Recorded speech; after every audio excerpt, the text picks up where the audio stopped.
Hello, welcome to the episode number 91 of the At U2 podcast, where we talk all things U2, album news, tour dates, and everything else that we can think of that came up in the past year, 2018, the year of our Lord, 2018.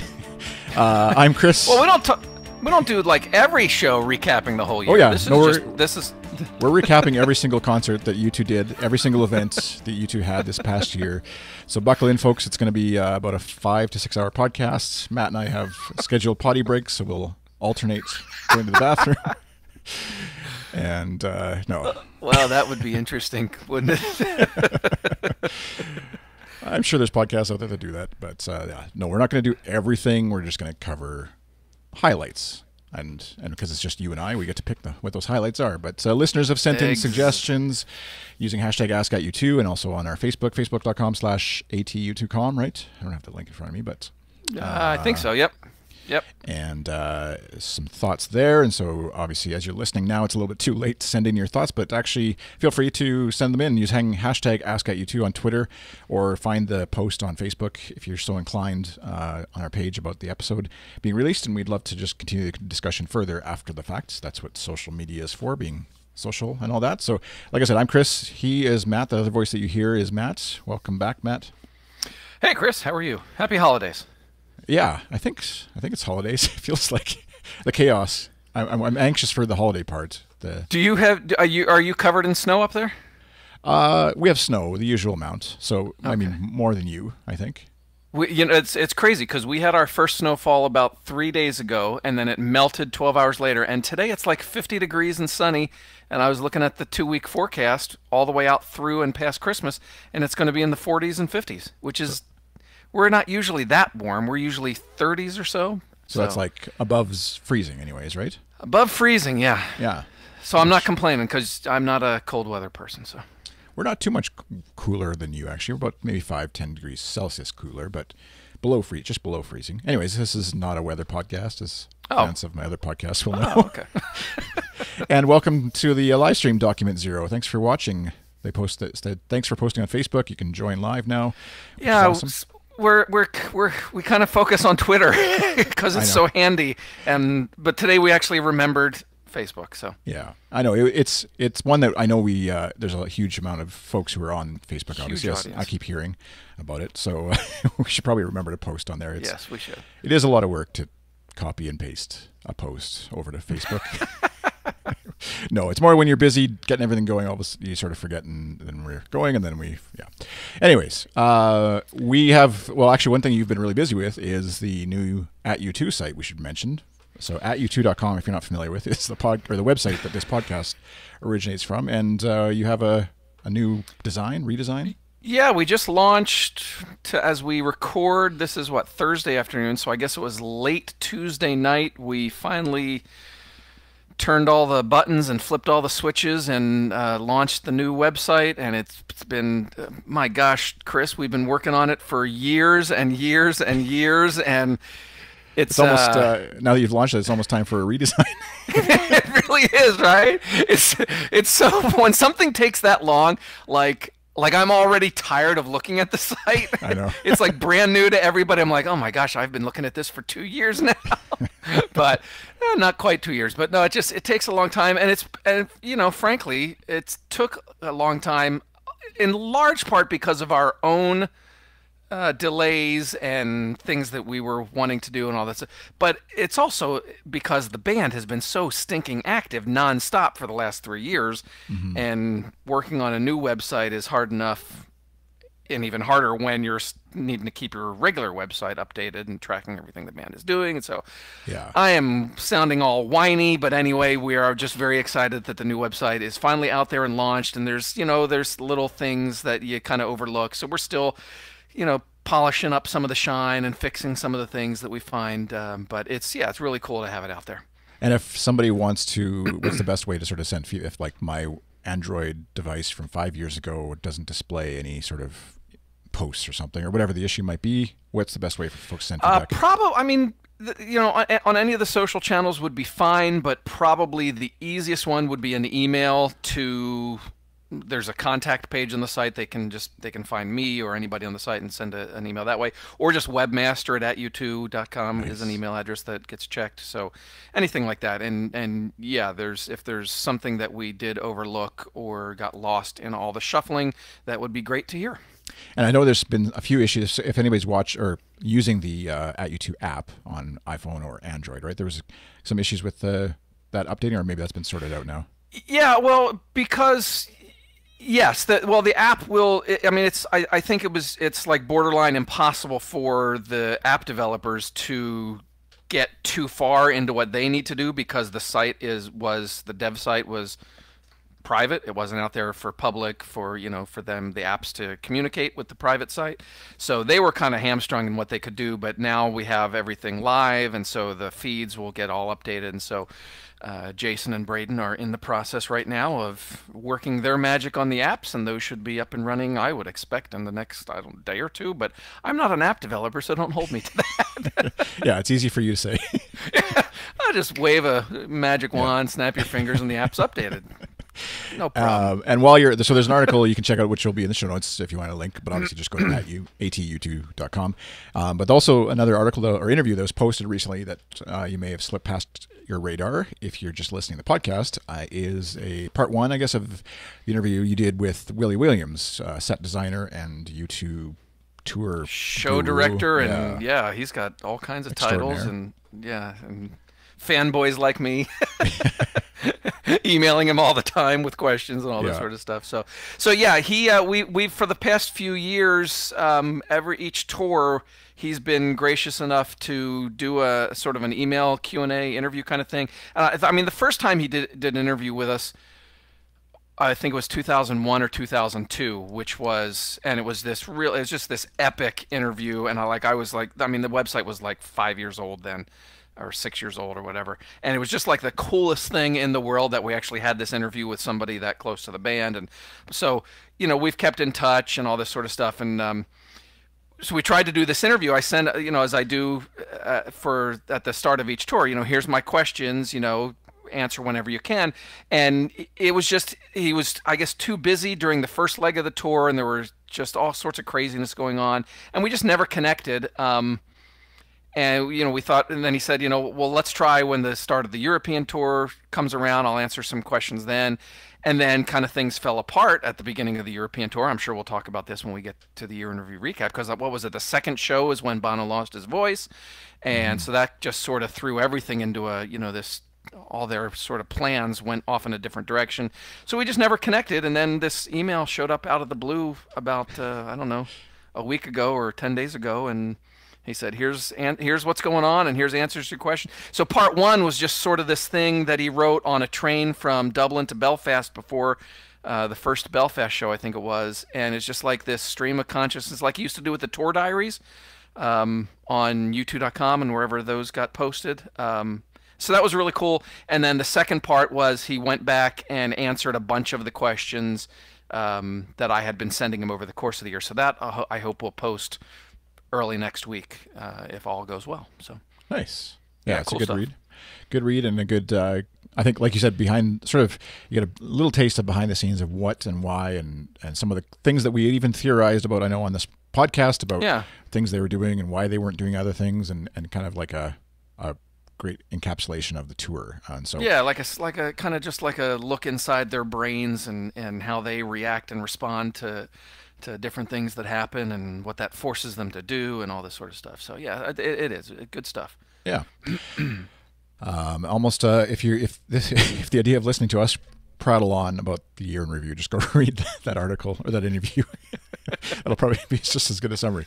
Not to downplay what we're about to do here, but people got to wrap presents, drink eggnog, etc. That's right. Exactly. Hopefully we're accompanying you while you do some of that. So let's just dive right into it. The year in review, 2018 edition. 2018. Yeah. You say 2018, 2018. What's the? Either way. You're good. Okay. Whatever, you're in charge. Whatever you want to call it.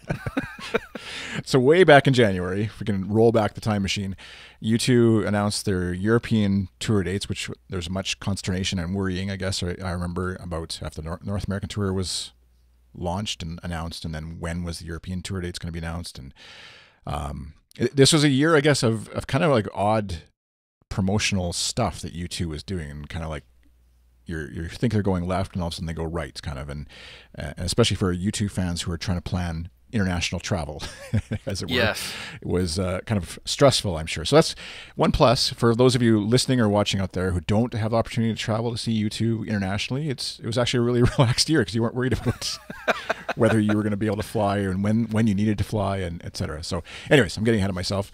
But yeah, anything January wise? Otherwise, they performed at the Grammys. Yeah, they had that Grammys performance, which was out on the barge. I think was, if I remember correctly, was pre-recorded. Yeah.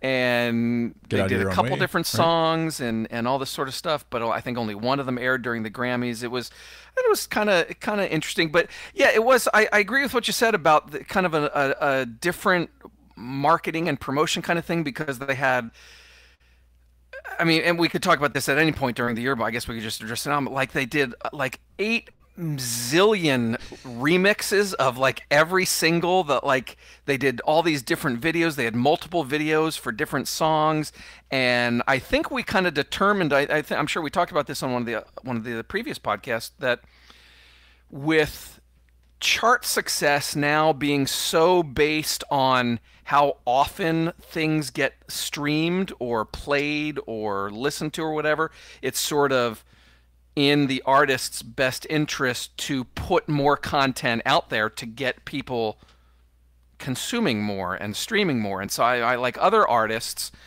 Um, I think my son was telling me that some artist, released an album and like issued all 14 songs as singles, videos, and all this sort of, just to try and get people streaming everything to, influence the charts and all this sort of stuff. So Right. yeah, there was a lot of that. It was a really interesting marketing and promotion, and lots of different videos and remixes and all that sort of stuff all year long. So And you can kind of, now looking back on it, I know I remember Sarah Stone, I think, and other YouTube fans have messaged me about like why is there yet another like Love Is Bigger remix or whichever, like why won't they release a new song like Red Flag Day as a single or something like that?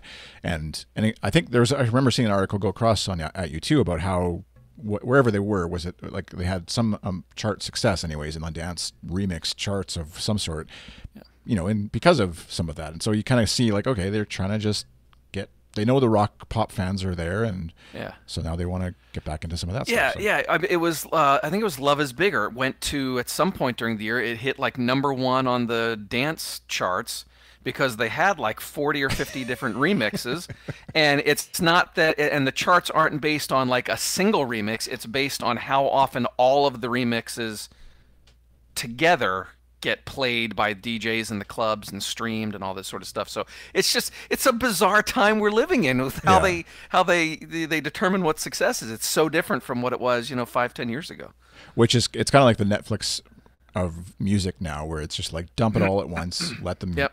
I mean, obviously we Yeah. had albums before that were you could get the whole album at once, but yeah, just Yeah. dump it on everybody, and then somehow YouTube in the Spotify, Apple Music algorithms will rise up, and more people will get it suggested to them, just like what we do when you release a Twitter tweet or Instagram post Right. or whatever, and you promote it, Yeah. and we're all competing for the same kind of attention spans of people. So.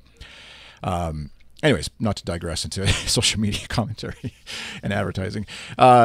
So jumping into March, let's say they won Best Tour at iHeart Music Awards, and then also released another American Soul Another American Soul video. Yeah. video. That was an interesting sort of video strategy too, which again goes back to maybe on YouTube, where they're just like, let's throw a bunch of stuff against the wall and see what sticks and helps us rise up to have more viewers on our channel, I guess. And Which is good for fans. I mean, it's cool. It beats the alternative of not having stuff to watch and listen to, right? So right, and that's where who was it, Mason, in our chat, Slack chat, was saying the "Get Out of Your Own Way" they teased a shot with Anton on the what was it, That's Joshua right. Tree 30, during Joshua Tree 30 on the rooftop, that they never released that, but they did the like cartoony yeah, we still haven't seen version. that, have we? Though Yeah. they did "Get Out of Your Own Way." They did a video in Brazil, and that has not been seen yet, right? Yeah, and on their Instagram, that's what Mason had posted, is like, coming soon, the video for "Get Out of Your Own Way," which shows Adam on the rooftop, like not a cartoon version of Adam, obviously. And that's just, doesn't come. And I guess, obviously, the promotions people aren't necessarily the video people and aren't Bono and the band. So, as we can read a little bit. We don't have like the Willie Williams of their marketing team, I guess would be a fun one to chat with, whoever that might be exactly, or team, to get their tour diary of, we spent X amount of time putting together this video, showed it to Bono. He was on his way to save Africa from AIDS and decided, no, we're not going to use it, and just didn't sign off on it. So didn't like the way the sun was hitting him in that one shot. And so now it's in the vault, I guess. So, yeah. So let's keep on moving. I guess feel free to interrupt. I know I tend to speed through these, but I know we end up spending.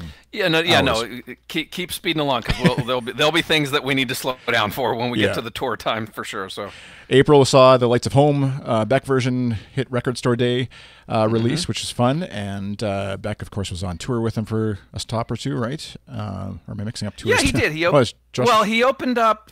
Yeah, that was 2017. Yeah. I remember seeing him at the end of 2017. So. It all blurs. It does all blur, doesn't it? And then the strangest, is this not the strangest news of the year? Which next one? The aquarium? Yeah. Yeah. That's like just totally out of the blue. Oh, the aquarium in Salt Lake City has purchased one of the U2 360 claws, and you're like, huh? What? Which I don't think that's seen the light of day yet, but... No, well, I think they did, or they're planning to do a groundbreaking, put the shovels in the dirt and all this sort of stuff. But I remember after the 360 tour way back when, there was all this talk about how, we're going to sell the claws and blah, blah, blah, blah, blah. And we were trying to, research what it's going to cost and all. Not that we could afford it, but we just wanted to, tell that story of how you put this kind of stuff up for sale. And then here we are all these years later, and randomly an aquarium in Salt Lake City. Like, if you'd made a list of 10 places that are going to buy a claw, that would not be on your list. No. So yeah, it's cool. I mean, it's cool personally for me because Salt Lake City is just a quick flight over that way. So I think I'm not positive, but I think they're planning to have it built by like the end of 2019. Don't hold me to this, but I think that's the plan, that it's going to be installed and it's going to be part of a aquarium related educational program and conservation program, and just sort of, just a whole different experience. So, and I love aquariums, so I'm kind of excited about that. So. Yeah, it'll be interesting to see if it becomes sort of like the, the Joshua Tree is a mecca, Joshua Tree National Park, and then also this aquarium all of a sudden, becomes this place where you can go to get a little bit of U2 history. Document 01 in the chat asks, when can you get the remix version of the U2 podcast? That's coming in January, actually, as a 16 album remix version of the podcast. Across, we'll do an LP version and EP, and then we'll get Beck to remix it too. Yeah, exactly. The one other big thing in April was they released in advance of the tour, 10 days before the tour opened, is they released this AR app, augmented reality app, which was for iPhone and Android. Was it on Android as well? I can't remember. Yes. So it may not have been on day one. Sometimes how they come, a little. And much fanfare, obviously, especially amongst U2 fans checking out. It was like this, Bono pops up out of your CD cover on your phone, kind of looking, singing along to Love Is All We Have Left. Love Is All We Have Left, yeah. Yeah, Document 01 says they have the Android and used it in Vegas and LA. So, and then obviously in hindsight, that kind of like slowly disappeared from. It was used extensively. Obviously, you could use it. In North America, but then. Did you do it? You went to what, Montreal? Yeah, and I tried it, but we were also really up. I was like right up close to the catwalk or whatever. And I don't remember, we were kind of joking with people because you could see random people who knew about it would pull out their phones to sort of point at the screen. Nothing's happening, put the phone away, try it again 5 minutes later. And it didn't seem to really, I don't know if they'd even disabled it at that point in the screen. I don't know. It seemed to be the same kind of visual, but maybe they'd taken out the AR triggering stuff or whatever in the screen just to say like, we're not worrying about it anymore. But yeah, what was your experience? I did it. I was at Tulsa and both the Vegas shows. So early in the tour, those were like 3 of the first 5 or 6 shows, I think. And I thought it was just kind of underwhelming. It was, it's what you just, there would be Bono was singing, but before that it was like this iceberg, and then water was falling, and it sort of melted away, and the water was on the floor. And I mean, it was it was like a cool factor the first time, but it was not something that you're like, oh, I'm at my next U2 show, I got to fire this up again. I Yeah. don't know that it really was that interesting. And I remember we were at one of the shows, I might have been Vegas, I don't remember, but we were standing, our group, staffers and friends, and all, we were down on the floor, like near the red zone entrance or something like that. And one of the people from whatever company it is that built the app was like standing right in front of us and like testing, like holding up the devices in different directions and all the and testing. And I heard them. They were talking to another person. I don't know who it was, but they were saying, "Yeah, we've got plans to add this and this and that and the other." And it just never, as far as I know, I don't think it ever changed over the course of the first leg. I think, as you were saying, it was just kind of Yeah. pretty much the same thing. So I think it sounded like they wanted it to do different things and expand it and all that sort of stuff, but it never kind of went anywhere. And then, as we know, they just dropped it entirely and changed the entire opening of the show for Europe. So Yeah, and like Document says in the chat that it does, like the app still works if you point it at a screen, like if you watch a video on YouTube or you point yeah, at your album cover, it'll still do what it's supposed to do on there. But in terms of like the actual opening where it had like the waterfall and stuff like that, they kind of phased that out. It seemed like anyways, and yeah, it feels like one of those things where technology gets them some press in the in the lead up to a tour, but then they don't actually have they have heart for like anything that helps communicate the songs better, I feel like, but they don't really want to invest or put time into that side of it where it's like one-on-one kind of stuff. I don't know if that makes sense, but or it's just like technology where it's like someone's cousin's uncle who or whatever who's like super big into AR and thinks U2 should do it and convinces somebody to spend 50 grand on an app and develop this thing, and then the band actually is like, that's kind of lame. We don't really want to do it or whatever. yeah. And I mean, it might be the kind of thing that we 10, 15 years ago, or from now, I mean 10, 15 years in the future, we look back and say, they were ahead of their time, they tried it, it wasn't ready for prime time then, and but now here's how other artists are using it, and it makes perfect sense then. So I mean, it could be something like that for all we know. And that's where something like, not to go too far down this rabbit hole, but like I watched the Coldplay's new concert documentaries on Amazon Prime right now, actually, and is out soon, I think, to buy or whatever. And other artists have done this as well, where they give the fans wristbands as they walk in, special wristbands that all change a certain color as the show happens and things like that. And so it would have been neat to have, like, you've got fans with this app in their phone, and 90% of the fans are going to have a phone with them in some form to say, literally, like, just ask them to pull it out and have it be like it all forms a word, or or something, right, like some sort of picture happens amongst the fans or whatever. But anyway. Do you remember? I mean, we talked about that, like one of the podcasts right before the tour started. Like, are they? I remember having a conversation, like at the beginning of the show, will they put something on the video screen instructing fans to download the app, and here's how you use it? They didn't do that. So no. Anyway, like we said, I feel like it's a missed opportunity. I don't know. I wouldn't call it a failure, but it's just kind of like, especially the hype that they had leading up to it, and time and money, I'm sure, that was spent on. It's not cheap to develop an app and test it and all that stuff, and include it in a show and things like that. So, anyways, skipping on to May, the tour begins obviously May 2nd, Tulsa, Oklahoma, right? Oklahoma. That sounds right. Tulsa, Oklahoma. Yep, Tulsa, Oklahoma. Of all places, and you were there. Strangest place to open a tour, but okay. Not that there's anything wrong with Tulsa. It was a nice town. I quite enjoyed it, actually, but it's not where you would think. Yes, I was there. It was, and are we going to do at the end of before we wrap up, we're going to do like favorite moment of the year, because mine is going to be from that show.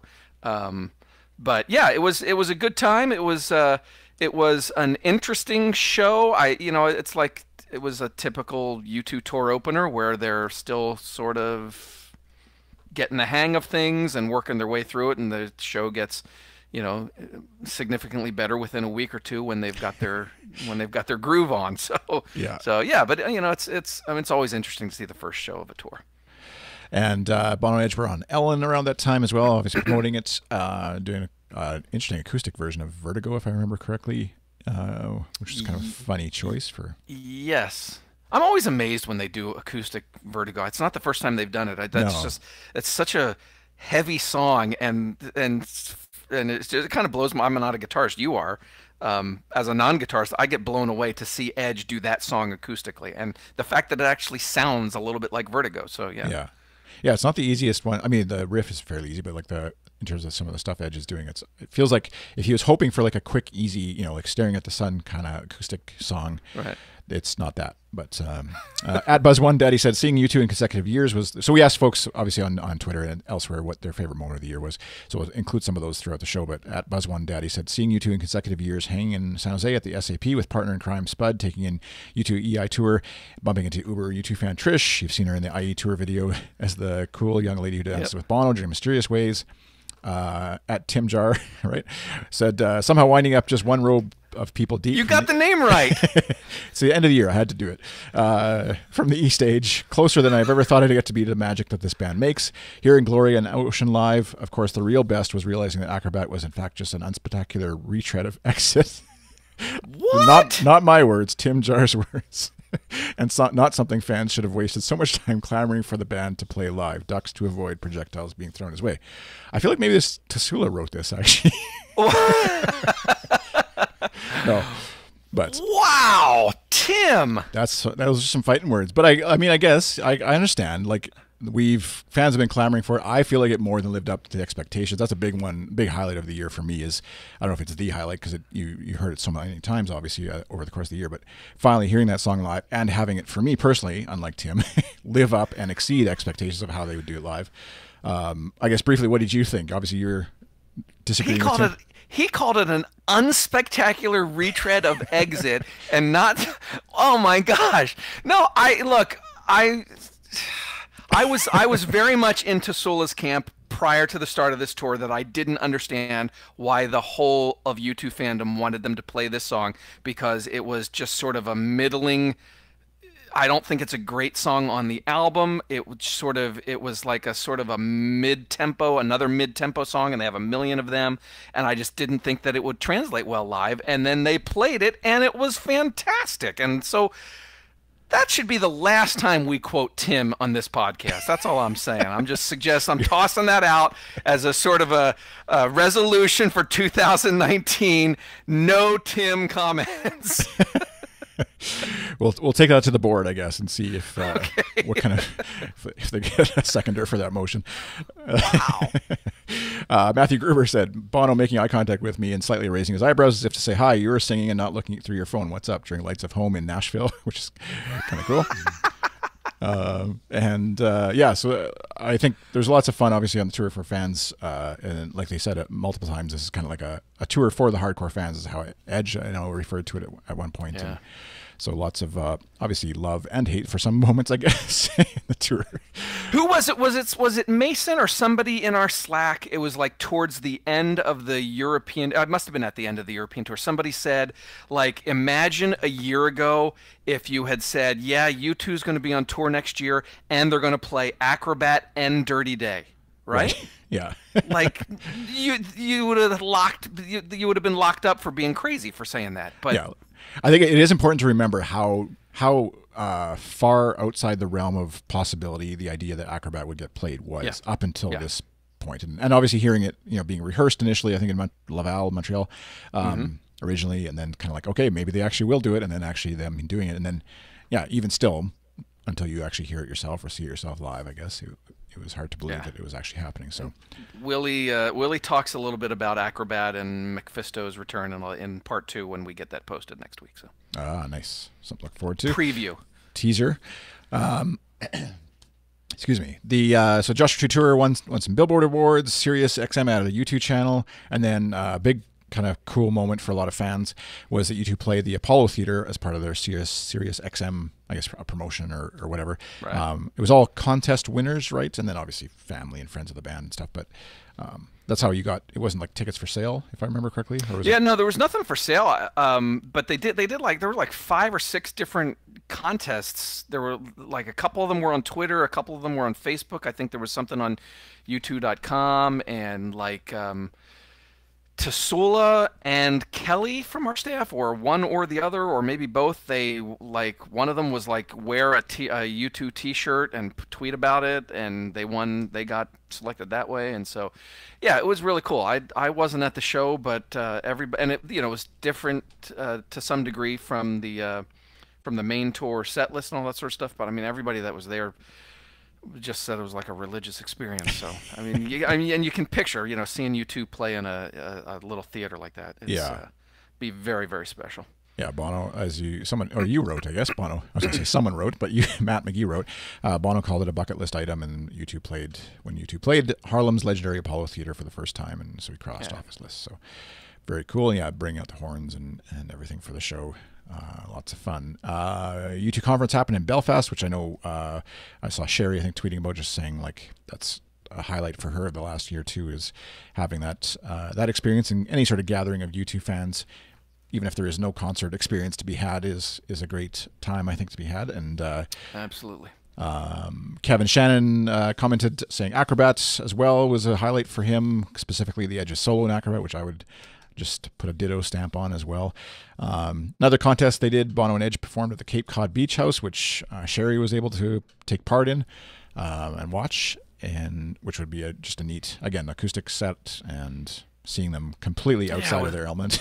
With like 100 or 200 other people on a lawn with the river right behind you, or the bay or whatever it was right behind you, and yeah, that was pretty cool. I mean, it was like 6 or 7 songs, I think, and one of a kind. And we'll have links to a lot of these things in the show notes. So if you're curious later, wanting to sort of find out where more about the story, if you didn't hear about it the first time, goodstuff.fm/ATU2/91 is the episode show notes, but also on your podcast player that you're maybe listening to this on, likely has some sort of screen that'll show you links to the things, so you should be able to click through, read it on the site as we're talking about them. Heading into July, the tour, U.S. tour anyways, ends in Uncasville, so Tulsa to Uncasville, I guess, is I wish a weird booking. I miss Sherry being on. I love when Sherry says the word Uncasville. Says it with a little more oomph. She's got that northeast kind of thing going on. So the Beck video came out of Love is Bigger, which is kind of neat, letting someone else like that sort of remix. Or no, the video for Beck's remix of Love is Bigger, I guess is what I was trying to say, came out. And right around that time too, the Mephisto filter hit Facebook, so you could actually, I haven't checked lately, I did a month ago or so, and it was still, is it still there? A couple months ago it was there, but I haven't checked lately, so I don't know if it's still around, but you could apply the Mephisto filter to your Facebook. It's probably the second strangest news item of the year. But that was cool. I loved playing with that. That was my wife did not like it in the least. No, mine either.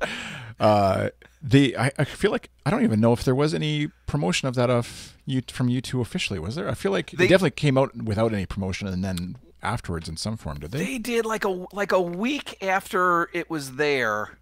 Because I think we were probably the first to post about it, and then it sort of spread among online fandom, and then I feel like it was like 5 days or a week later.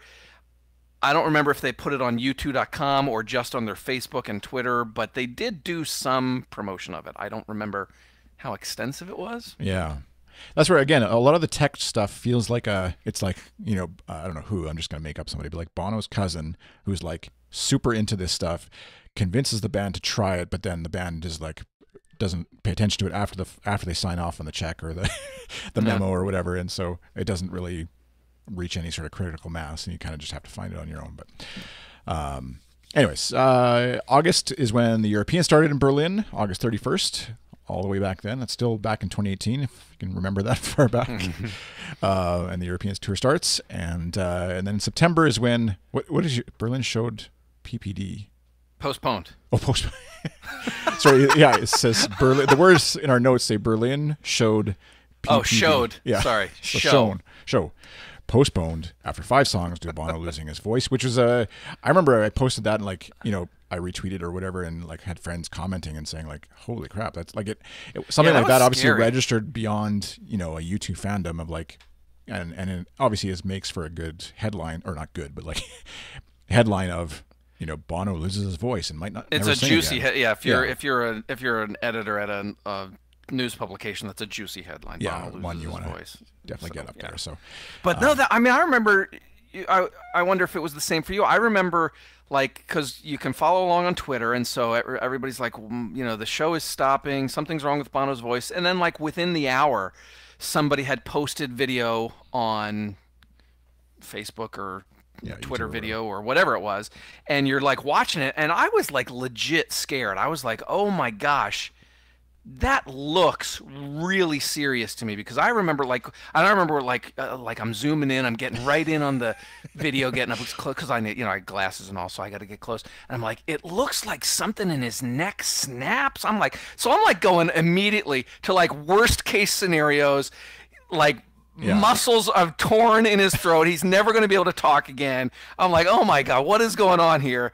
And I guess that's just natural if you're a YouTube fan, but I remember being like legit scared. Like it was like, Yeah. oh my gosh, is this it?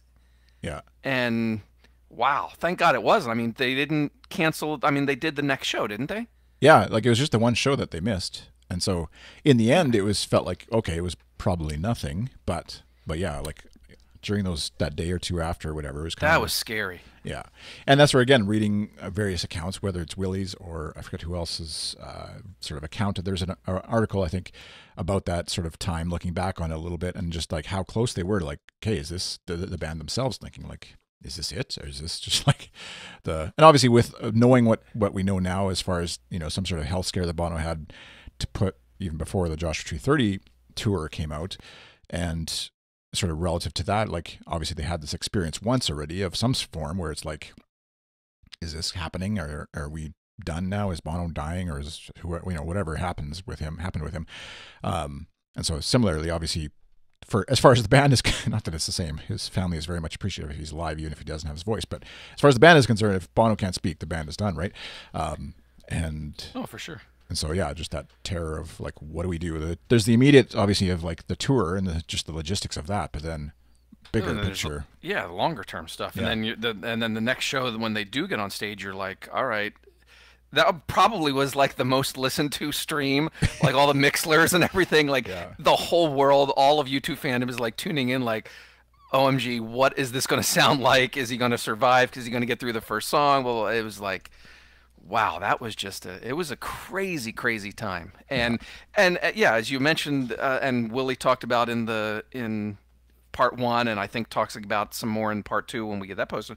That one night, that one event, him losing his voice, that just changed the entire plan and trajectory of the whole second leg. And all of the set list changes that they did, they spent the entire second leg kind of reworking, the whole first part of the show. Yeah. It was all just based on that one event, losing his voice and having to cancel that show, and this sort of chain of events that it triggered just led us down this path that no one expected to happen. Yeah, it's kind of interesting how that does, because like even reading it, I still don't totally connect why. Like the big thing seems to be that instead of ending the tour in Dublin, right, they were going to have to end in Berlin, and they were going to record now. Was that show going to originally be recorded in Berlin, and that's Yeah, why? I think. Well, I think it was. I think it was, and maybe this is in part two. I'm not positive, but it was. All of a sudden, well, now the last show is in Berlin, and oh, by the way, we also need to film a show. So why don't we just film Berlin? And if we're going to film Berlin, if we're going to film a show and it's going to be Berlin, we don't want a bunch of the same stuff from the 2015 tour being repeated Right. on this video. So why don't we figure out a way to tell this same story, but without making it look like a copy of 2015? And so just sort of this. I think some of it too is what we talked about a few podcasts ago, where it was like all of a sudden, oh wait, yeah, we do need to film something here at some point. I think that kind of played into it. Yeah, it's like, I mean, I think we probably, I don't want to retread too much, but like, I don't want to end up offending Tim Jar if we retread episode 88 or whatever of the podcast too far. But yeah, it is kind of like they're just humans, and they're like, someone scheduling forgot to like put on the calendar, like record concert, by the way. It was like a check mark on the to-do list that just kept getting put off, and then, oh shoot, yeah, we actually have to do this. So, yeah. And then also in September there, Bono, keeping moving on here. Bono met Pope Francis, so maybe there was some good timing there for some extra blessings for the his voice, vocal cord. Vocal cords blessed. That was and good, yeah. Rattle and Hum had its 30th anniversary. Obviously, it didn't get its own tour, but Edge and Adam appeared at the screening of that in Dublin. So a fun way for fans to experience that concert video, and for the rest of us in the world who aren't able to experience it because we still don't have a proper release of it in 2018. Hint, hint, nudge, nudge. Put a moment of silence here for anybody who works at U2 PR or just like, something. Just put it on Netflix, maybe even. I don't know. Just like some way to actually watch the thing without me having to go buy a PAL or Betamax or whatever player to play my copy that I picked up at the Dublin airport. Hashtag release it for Chris. I think that's what we need. All right, moving on. November, the tour ends in Berlin, as we mentioned and have discussed ad nauseum, I think. But very cool hearing, like a few of the fans here, I'm just going to mention that commented on us. Katarina Kobus said, Edge sang Dirty Day in rehearsal. John Duan said Lights of Home in Dublin 3. These were their favorite moments? Favorite moments, sorry, yeah. I'm just quoting some fans' responses. U2.se, so U2 Sweden. After missing out on U2 tour version up here, our favorite moment of U2 2018 was from a Swedish point of view that was recently, right? Edge actually appearing in Sweden at the what was it? The Nobel Prize stuff, yeah, for a doctor or a researcher in cancer research. So family ties in there. And I'll quickly interject this. One of a fan, I think, in Norway, and I don't recall his name, and I probably couldn't pronounce it if I did, sent us a couple links that some of the media there, the newspapers in those countries, that region, were really like giving Edge crap about wearing his beanie through that Nobel ceremony. Like, no, you don't dress like that. It was That's like awesome. Some of the comments were pretty snarky. I was like, oh my gosh, wow. I ran it through Google Translate and I'm like, oh man, wow, they are pissed. Yeah. Got to dress for the occasion, I guess. I guess so. Even if you're Edge. A few other things. Bono did the Jimmy Kimmel Red Shopathon again this year, which, again, you can watch the videos on at ut.com. And then, of course, for Record Store Day, Hold Me, Thrill Me, Kiss Me, Kill Me, the version that played in the concerts, was also released on vinyl, which is very cool. The Gavin Friday, I want to say Regine from Arcade Fire. Yeah, I think so. I think Regine. Yep. Yeah. Yeah, so lots of fun stuff sort of rounded out the year. And then, of course, like we said, the tour ending in mid-November. The band has still been very active as far as Bono, like I said, doing the Jimmy Kimmel Show and other stuff. They've still been in the news and haven't sort of gone away to be quiet as of yet. Anyways, I guess we'll see what happens with the holidays and stuff, and then into the new year if they keep a low profile or if they're kind of like enjoying the limelight a little longer and hanging on to a little longer after the tour. A few other fan moments that were mentioned. Leslie McFarlane said Larry's drumming on the Blackout at Dublin 2 and checking into the Clarence, and getting a room where Beautiful Day was filmed for Top of the Pops. Very cool. John Sohol said first was Dirty Day in Dublin. Second was this version of Pride. On this tour, which they changed it up a bit. And Wild Horses in Tulsa. Duncan Aldridge said, my favorite moments were seeing fans meet the band and reading their stories. I'm hopeful we see the band in Australia soon, but I'm just happy they're making others happy and thankful for the music. I don't recall an album speaking the words of my heart more than songs of experience. Thanks, Duncan. That's beautiful. And Raymond Mass said, getting Edge's autographed in Amsterdam. Gene said, being on the rail at Mohegan Sun after waiting at the box office 4 hours for GA tickets. Matt Lucian said, May 7th, finally, my first Acrobat.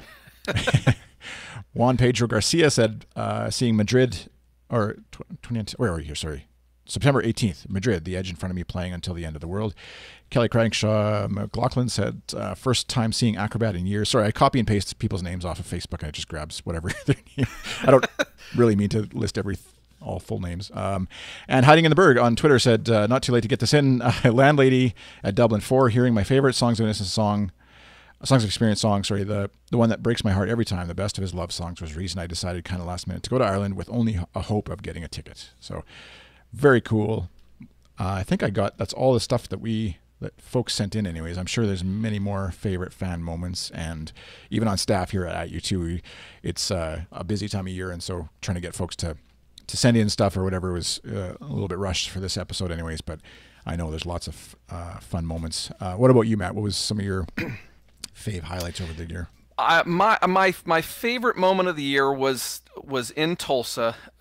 We have a friend, a staffer named Scott Peretta. Have you ever met Scott in person, Chris? Yeah, we were at Joshua Tree. He was in Okay, Vancouver. that's right. Okay, good. Opener. That's right. Yeah. And so Scott, who I've known for just forever, it seems, Scott has been very much in the why don't they play Acrobat camp? They have to play Acrobat camp. I hate when they don't play Acrobat camp, etc., etc. And Scott managed somehow, even though being part of our staff, managed the Herculean feat of avoiding tour spoilers before opening night in Tulsa. So he had no idea what they were going to play. He had no idea what they had rehearsed and all this sort of stuff. And of course, most of the rest of us did know. And so, like, I was so excited, just waiting for this moment to get there. And if they do follow through and actually play it, what is going to be his reaction? And so we get to, I'm like, I don't know, 6, 8, 10 feet away from Scott. He's like 3 or 4 people away from me in our group. And they get to that part of the show, and Bono starts doing his Mephisto speech, right? And none of us, I think, were quite prepared for what that was. But then all of a sudden, as Bono's doing his Mephisto speech on opening night, you hear Edge's guitar going do do do, and you hear the little that Larry's doing on the drums, and Scott, oh my gosh, Scott just goes. If he had a headset on, he would have lost his Matt headset. literally threw his headset by shaking his headset. Yeah, hard. if he had a headset on, he would have lost his headset. But he starts going, "Is that Acrobat? Is that Acrobat?" And he starts letting out this, OMG, F this and holy S and the whole 9 yards. And I have never in my life seen someone go so BS crazy over a song. And he's just like, the look on his face, that will forever be it's like one of my all-time greatest moments ever in running at U2 and being a U2 fan. Just the look on his face and his excitement. I have never seen someone that excited. I thought he was going to die. It was that moment was, there's not even a close second place for me. Nice. Yeah. All right, your turn. I'll put my headset on a little more tightly. I don't know. It's hard to top that one but I think definitely, like, for me, seeing the show in Montreal, and I don't know which one, but just the combined experience of seeing the show finally in Montreal, having missed as I complained about probably many times on the podcast, missed the IE tour completely, getting to see this tour that I heard so much about. I watched the concert video, and then seeing sort of the rework version as part of the EI tour was definitely, obviously, the highlight, had to be the highlight for me. And then secondary to that was some of the going to some of the European stops to hear Dirty Day, and seeing the kind of the reworked version of the intro even that they did in Europe and they settled on and stuff. And I know Caroline, friend of the show, has, I think, said on the podcast, but I know even in chatting with her, it's just like, she said it's the best tour opener ever of anything, kind of thing. And so I guess a bittersweet kind of missing out on that, but it's still glad that they arrived at something that was even as good as the North American tour was. Just being happy for the creative side of U2, the Willie Williams and everybody else that's involved besides just the 4 guys on stage, arriving at a tour like that that they're wherever they are musically and everything else that's going on in their life, that they were really proud of, happy to be a part of, putting on like the best version of the show that they wanted to put out, and not being afraid to change it up to get there, right? Like, I think that's part of what is admirable, is they could have very easily stuck to the same show they did in Tulsa, making changes a little bit here and there, but more or less that show, that's what we're doing, that's the tour we're going, and even if their gut's telling them not to, they just stick to it. And they could have done that and made just the same amount of money, probably sold the same amount of tickets, and but creatively they knew they needed to change it, and I think that's just really cool as an artist at their stage of their career on the back end as opposed to the start. I think that's just, for me, that's part of this, I guess if that's a secondary or whatever highlight of seeing your favorite band in the world, kind of arrive at that and work through that, I guess, in public view, like they did, is impressive. Right. I hope they, because the European tour, it was, it was, the first leg was very static, right? It was like one song would change from night to night. But the European tour, as you said, it sort of developed over time, and there were a lot of changes, especially once they got to the end of September when they started inserting. They dropped that first set of, the Iris and Cedarwood Road, that sort of stuff. Yeah. And then, like, for the rest of the tour, it changed like every few days. It seemed like there was something changed here, a adjustment there, and I hope, for the fans' sake, I'm not a set list complainer, but I hope for the fans' sake that they got a sense of how much the fans, especially the diehard online fans, love when they don't stick to what's the word I'm looking for? Well, like a prescribed set list. Yeah, exactly. Yeah, when they mix things up a little more. And I think it's even less. It's not so much just like, hey, I bought a ticket for night 1, and why didn't you mix it up for me on night 2?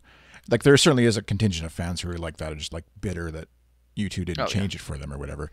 But I feel like on the creative side, the bigger picture, I think, is more. I think what a lot of the sentiment I get, anyways, from a lot of fans is more just like, even if they're watching it on Mixlr or listening, I guess, on Mixlr, watching it on someone's live stream video or whatever, it's just like seeing the band explore new ground creatively, I think, is kind of what's the ultimate kind of fun with it. Yeah, I agree with you. All right. Well, I don't know how long my timer started a while ago. I think it's been about 3 years that we've been recording this podcast today. So I think we're close to an hour, I'm just kidding, either side of it. So yeah, I think we did okay. But maybe you have a moment that we didn't even touch on briefly or at all in this episode, and we'd love to hear about it. If you want to tweet at U2, ATU2 on Twitter, leave a comment on Facebook, our Instagram.com/ATU2com. Any of those venues, feel free to chime in where we post or talk about this episode. Leave a comment, and I'm sure other fans will join in a fun, polite, nice, fun discussion without getting into too much of an argument over Acrobat, but Jim Jar is wrong. Beyond that, we want to thank you for listening to the podcast wherever you happen to be in the world. Obviously, having 91 episodes of a show talking about the band U2 isn't possible, really. And as much as we could just sit here and prattle on our own, even if nobody was listening, we do thank you for listening. We thank you for supporting the show, sharing it, reviewing it, liking it, etc., all that stuff, commenting, especially sending in thoughts for the show. We're not wrapping up the show. This is not the go away and dream it all up again speech for the podcast. But just with the end of the year, it's kind of nice just to say thanks. And yeah. And I'm sure we'll take a break, because who knows when. I mean, we're not going to do podcasts just for the sake of hearing our own voices. I mean, we'll do podcasts again. That's never happened in podcasting. No, but yeah, I mean, we'll be back. It's just a matter of we're not quite sure when the next one will be, but we'll certainly be back. Yeah, and there's like I joked in our Slack. There's stories from this past year that people would love to tell. I know, and Tasula had a great run-in with the band that she needs to share in the podcast if you didn't see it, and other stories from this past year, and I'm sure there'll be stuff from the band that we need to discuss. And there's releases like the No Line on the Horizon LP coming out. Is it called an LP? It's a vinyl, right? What is it? It's a vinyl. LP one thing we can be sure of is there will be many more remixes coming out. Yes. And definitely watch your podcast player for a remix of this show. Oh, and the concerts, the U2 fan club. I know I saw Document 01 mention it. I don't think we talked about it on the show, but like the U2 fan club, if you're not aware, U2.com, you can sign up and you'll get in the new year sometime. I forget when it was, February, I feel like, or I don't remember what they said on as far as timing. But anyways, for the $50 for the fan club membership, you also get you'll get a copy, a double CD, I think, of the tour concert songs. That was the worst sentence. Right. Well, and also coming, I got to post this, or somebody has to post this on the site. U2tour.de just, I think, yesterday or the day before was at some event where Anton Corbijn was speaking with some other creative folks, right. And they asked him about the Joshua Tree movie or whatever it is he's making, and he said that it's a concert film with some non-concert bits at the beginning and end, and that's in, I think he said it's in like the final stages or something like that, and it should be out in 2019. So I don't know whether or not the band is actually, I mean, there's lots of rumors about them touring. I hope they tour, especially Australia, Yeah. Asia, New Zealand, Japan, those areas that have been missed for many, many years. I would love for them to do that. I'm not convinced they're actually going to, but there will be U2 stuff going on for sure in the new year. So, yeah. Exactly. So thank you for listening. Thank you for watching. If you're on Twitch, where we're live streaming, we'll hopefully touch base with you again in the new year. Enjoy Happy the holidays, everyone. And we'll see you again in 2019. As I mentioned before, goodstuff.fm/ATU2/91 is where you can find links that we discussed in this episode. And that's it. Adios. Bye. Bye. Oh, I forgot. Wrong one. Wrong window. I never have it up. There. There's the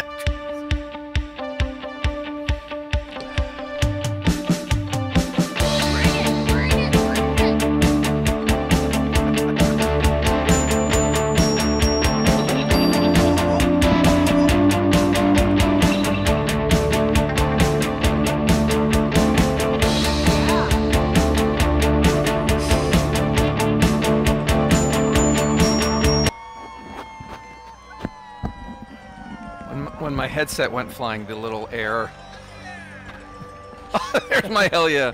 I was going to say, when you're telling that Scott story, I was like, there's another one I have here of somebody getting really excited about a song being played. But.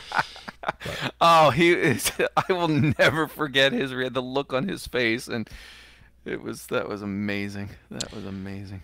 Document 01, you had asked something, and I'm just going to check the chat here. I don't know if you're still there watching, so hopefully Australia. Thanks again. Oh, maybe not. I thought I missed a question. But, yeah, random stuff that, we didn't cover in as much detail, I guess. But, you had it on Android. Yeah, okay.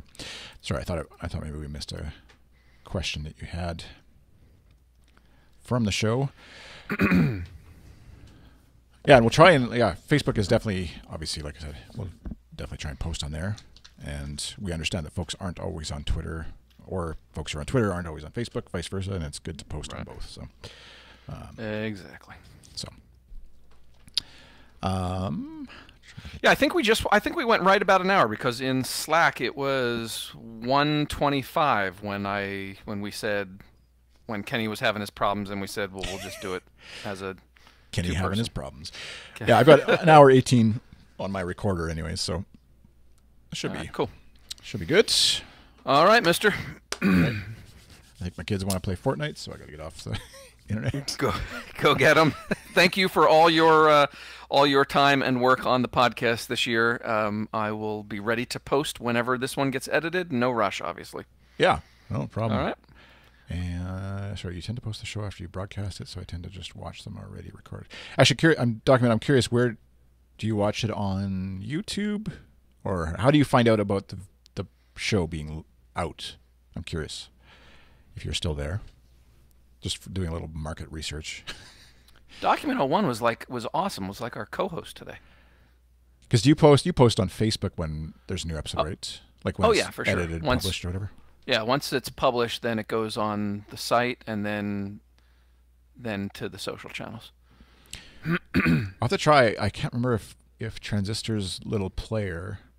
I bet Facebook doesn't allow it to be a embeddable player on Facebook. I don't know. Now, speaking of which, you got the podcast document says on iTunes. Now, so we have that widget on the new site over on the right. Will that update automatically? Yeah, it should. Yeah, if I can't remember which code I gave you, but if it was like the latest, because that's what we use on our own site, like on Good Stuff for the YouTube podcast. There's a little embeddable player at the top that's just like whatever the most recent episode is of each show is just there to play if you want, so you don't have to click through to more details about a show or whatever. So, and I meant to mention too, when I was chatting with Braden and Jason in the app development channel, the both of the apps right now have, because of the stupid way we used to do our news, where there was one feed for the short news items, one feed for the originals, one feed for the blog, Right. all this sort of stuff. Anyway, so we've condensed that all down to one news feed. So now we have all this space for tabs, and I gave them the feed for the podcast Oh, yeah. RSS feed. Nice. So I don't know what they can do with it. If nothing else, it will look like it looks on the site, where it's just a list of the Yeah. shows, and hopefully people can click to listen that way. Yeah, I'll have to touch base with them just to see if they can. I don't know what they're doing there, if it's just a web view. Because if they can do like an embed of the latest, like just like that same embeddable player right in the app, Yeah, I don't know. that would also maybe be an option. Are I you mean, in that channel? I think so. Yeah. The mobile apps? Okay. Yeah. It sounds like the worst way to listen to a podcast as far as I'm concerned. Like, no offense to our app, but like, just for like a podcast person would never, like, if you have 10 podcasts you subscribe to, you're not going to go just to this one app to listen Right. to. But for the casual folks, Right, who exactly. like there's lots of folks I know who listen just by going to the web page and click play, and then their browser's open for an hour listening to the show that way too. It would be similar, I'm sure, for the app. So Right. Yeah, that's Yeah. and that's what I was thinking. Just another opportunity to introduce it to anybody that hasn't listened before. So. Oh, he says, I do listen to the U2 news briefing on Alexa. Maybe you can let us know there's a new show there as well. See? Oh my gosh. Document. You can, I guess I was arguing the other way, right? I was saying that the news briefing should also be as a podcast episode, but I guess this is the other way around. We haven't done. We haven't done an Alexa thing in forever. TBH forgot that existed. It's almost like an AR app for you too. You can kind of see how it happens. We did a lot of promotion around this Alexa thing, and then we kind of just got bored, or not bored. I'm poking fun, but like. Well, no, we didn't. I mean, TBH, we launched that right before the tour started, and in my head, my thinking was that after every show, we'll be able to say, oh, they did this differently on this show, and this differently on this show. But the shows, especially the first leg, were so the same. There was nothing to talk about. Yeah. It was like, all right, U2 played Las Vegas last night, and it was the same as San Jose, which was the same as the other San Jose. I was just like, I thought, my impression was that, all right, they're on tour. When they're active, there's always going to be a lot of new stuff to talk about, but the shows were all the same. So didn't really lend itself to daily or even, a couple times a week audio updates. So Yeah. I apologize, Document 01, and anyone else that listens and expects the Alexa stuff. It did not pan out the way we wanted, but we'll keep doing it. It's not tough to do. So You should just post Matt's commentary on U2 that day, like, still haven't listened to U2. I'm enjoying Gangs of Youth much more right now, and I wish U2 would do something like this. Just like bitter Matt.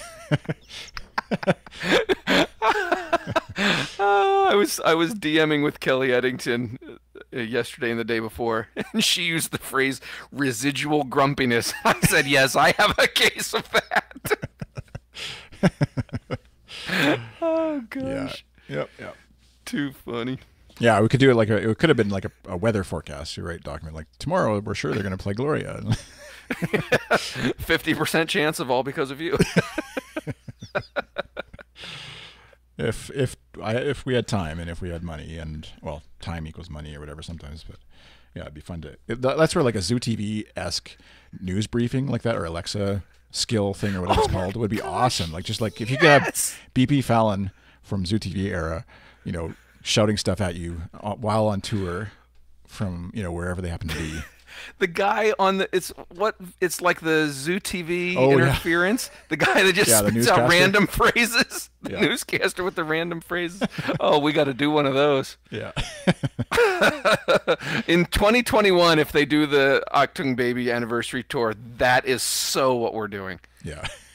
We got to dive all in on that and just totally go along with it. Yeah. Well, there's so many Actung babies in the U2 staff that we'll all have excitement. Mm-hmm. All right. Thanks, Matt. Thanks, Document 01, and anybody else who happens to be. If you're there, I'll do this little plug again before everybody leaves. If you do Amazon Prime and you connect your Twitch accounts together somehow, which is terrible for me to just say that. But you can actually gift good stuff, the network behind producing the podcast and stuff. You can gift us your Prime, which doesn't cost you anything, gives us a couple bucks a month by clicking a little heart above the stream here on Twitch, and also, of course, follow us and subscribe there. And okay, I have Amazon Prime, so I can do that. I'll figure out how easy that is. Yeah. I'll let you know. I'll let you know how easy it is. Well, I know how easy it used to. They may have changed the UI a little bit since I recorded a video on it and stuff and walking people through it. But yeah, I think you just click the little heart, and then the hard part is if you haven't never connected Prime to Twitch, which most people have no reason to do, right? Like there's no. But what's actually cool is if you're a gamer at all, the Twitch folks, by doing that you can get free games that are playable through the Twitch, like legit games, not just dumb little games.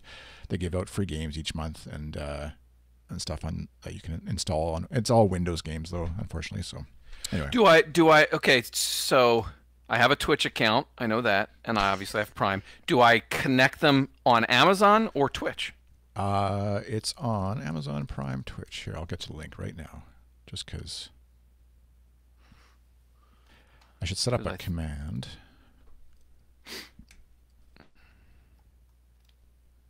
See if I can log in. Twitch.tv. Log in.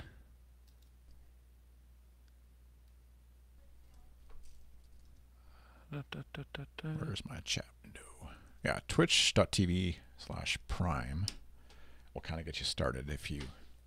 Okay. But I have to be logged in, obviously. Yeah, to both your Amazon and... Doesn't remember my login. Why don't you remember my login? Probably because I haven't logged in forever. The other cool thing is for when as long as you're logged into your Amazon account, or sorry, to your Twitch account, and you have Prime connected, then you don't see ads on Twitch. If that makes sense. Wait, say again? If you connect your Twitch or your Prime account to your Twitch account, okay, then whenever you're on Twitch watching, say, the U2 podcast or any other streamer for that matter, you don't see ads before you're starting the show. Okay. So apparently there's... Oh, okay. Oh, look, I just logged in. Well, now somebody is chatting, and now I hear him chatting. He's killing people in some video game, and I'm hearing him talk. Welcome to Twitch. But yeah, no, there's an ad right at the top. Twitch Prime. Oh, that's an ad for Twitch Prime. Is it the same as... It links to twitch.amazon.com/prime. All right, what was the URL you just gave me? It is... Here, let me just... How to connect your Twitch. This is funny. Account. No, your Prime account to Twitch. I don't know if that one I sent is the best one. There's... Yeah. To connect your Amazon account. To begin, sign up for Twitch Prime or just connect your Amazon. Disconnect your Amazon account. Oh. That might be the problem.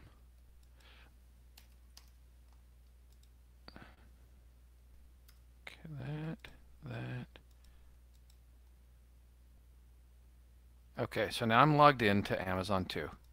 It knows.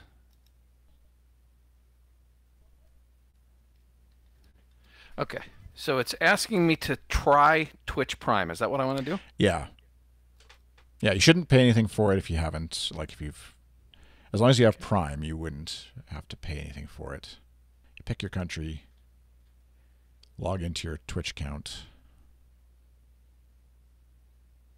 Log into your Amazon account, sorry. It's telling me that it wants me to pay. It's telling me... Oh, wait, now I just clicked above without the pay options. Link Twitch account. Confirm. Yeah, you pick your country, and then you click continue on your country flag again. Right, log into your Amazon account, and then... And... Then I don't know what else happens after that. There we go. You have leveled up with Twitch Prime. Feels nice, right? It sure does. You now have the Twitch Prime badge. The badge of royalty appears next to my name in chat. So thank you. Yeah, if you go chat, you will see, like... Here, I'll log into my personal Twitch. It's giving me free loot. So for all that, Overwatch that you play and stuff... yeah. Then you get free in-game stuff. Oops, not Overwatch. Wait, it just landed me on a page where some dude's going to be shouting as he kills more people. So hold on a second. Get off that. Okay, so now I'm logged in and connected. So now I go to Twitch TV good stuff, right? Yeah, document Twitch Prime. Oh, there you go. You got the little crown, so that means you're good to go. Do you see me? Oh, sorry, I was talking to document 1. Oh, okay. Sorry. I'm just assuming it's all about me right now. Never mind me. Okay. Oh, and there's the green heart? Green heart. I don't know. Oh no, that's at the top. Yeah, that's so next to that you can say gift a sub. Do you see that? No. Oh, or sub. Like there's the heart above like my head. Oh, whoa. There's a subscribe button. Subscribe and then. Okay, subscribe. And then free subscription with Twitch Prime. So that click that. Okay, and then down below I see gift a subscription. Is that what I click? Wait. Now it just changed. Oh, Chris, this is so confusing. I'm sorry. Okay, now it says gift a sub. The big green box says gift a sub, and I click that, and it says new. You can now give gifts I don't care if it's a non. So down below that, your Prime subscription, does it say good stuff? Yep. Benefits expire on January 16th. Yeah, so then you've done it. So it says subscribed. So you get one free sub, they call it, subscription to a channel. I don't know. It doesn't really do anything. Like, I mean, if we had like a certain amount of people, we could give like custom emoji in the chat and things like that. So then only people who are subscribed would get that. So it tells me Matt McGee just subscribed with Twitch Prime. So that's what so now that you've got it all connected. So I'm done? That's it, yeah. Now that you've got it all connected, then next month you would come back on the 16th and click that subscribe again to keep that thing active. But but you don't have to like connect your Prime account again and all that stuff. So look, there's my testing 1 2 3. Yeah, so you've got technology is amazing. You're a subscriber and you got Twitch Prime. That's why you have the and that helps good stuff? Yeah, I think you just paid us $1 somehow. Woo! So basically I can quit my day job. So yes. Thanks. It's $1 more than the U2's staff gets. Yeah, exactly. Oh dear, there's going to be a revolt now. Everyone wants their own Twitch account or their own channel to get $1. We're going to be just gifting each other dollars here and there.